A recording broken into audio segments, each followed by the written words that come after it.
Ndibulise kuni bathandi bezemidlalo eMzantsi Afrika, ingakumbi kuni balandeli bebhola elikhulu ke laseMzantsi Afrika. Apha ke sawuthetha ngedifenda yeqela leKaizer Chiefs pha uRushden Dotley malunga ne-injury yakhe pha umfana omdala.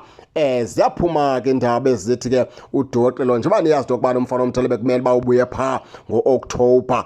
Ithi ke agent yakhe yahlala phantsi nogqirha beKaizer Chiefs kwajonga imeko yakhe emveni kokubana beye kwamemezelwa kwathiwa ke uyabuya pha ngo-October. Kwacaba ke usenengxaki ezithile kwelaa dolo lakhe umfana omdala eziye zamkhokhela into yokubana ke kuthathwe isigqibo sokubana uzobuya pha ngoJanuwari xa kuvulwayo. Into ethetha ukuthi ke baphulaphuli ke uRushden Dotley lo idefender eKaizer Chiefs ke izawubuya pha ngoJanuwari next year ke apho izawubuya ke seyineligunya lokubana ke ibuye unomphelo izothatha indawo yayo.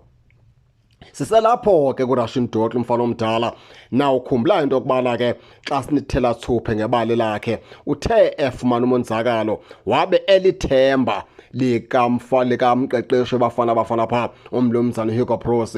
uDotley lo ngomnye ke weeplayers ezezadlala indima enkulu ukwenza into yokubana bafana equalify pha kwi-AFCON umfana omdala napha ku-World Cup.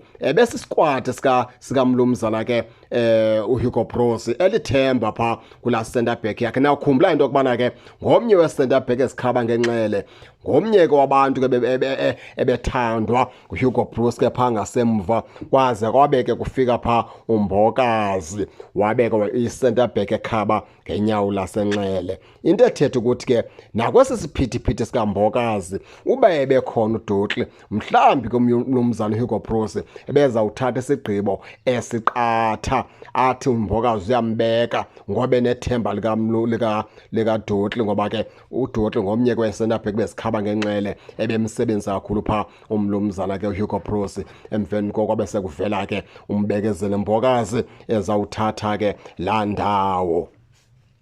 Nawukhumbula ke into yokubana ke uDotley lo mfana omdala ke wabesenza i-operation pha ngoMeyi, baze bathi oogqirha ke beqela leKaizer Chiefs ke umfana omdala lo uyawubuya pha ngo-October. Umfana omdala bengaphandle ke isithuba esingangonyaka pha kwiqela leKaizer Chiefs ke efumene laa monzakalo upha edolweni, waze wenziwa ke i-operation pha ngoMeyi umfana omdala. Kwabe kusithiwa ke pha ngo-October ke ulindele into yokubana abuye pha kwiqela ke leKaizer Chiefs. Ngenene nangenyaniso bamemeza into yokubana uDotley pha ubuyile umfana omdala ke uyazixuba ezinye players. Kwaphinde kwavela ingxaki kwelaa dolo lakhe umfana omdala. Esagqiba ubuye njalo baphinde oogqirha bahlala phantsi bazama ukumhlamahlongane ngaphezulu, babuye nesigqibo esithi ke uyawubuya ngokusesikweni pha ngoJanuwari next year. Injalo ke into kaRushden Dotley ke baphulaphuli ke ndifuna ke nani ke ningene nitshone into yokubana ke niva njani,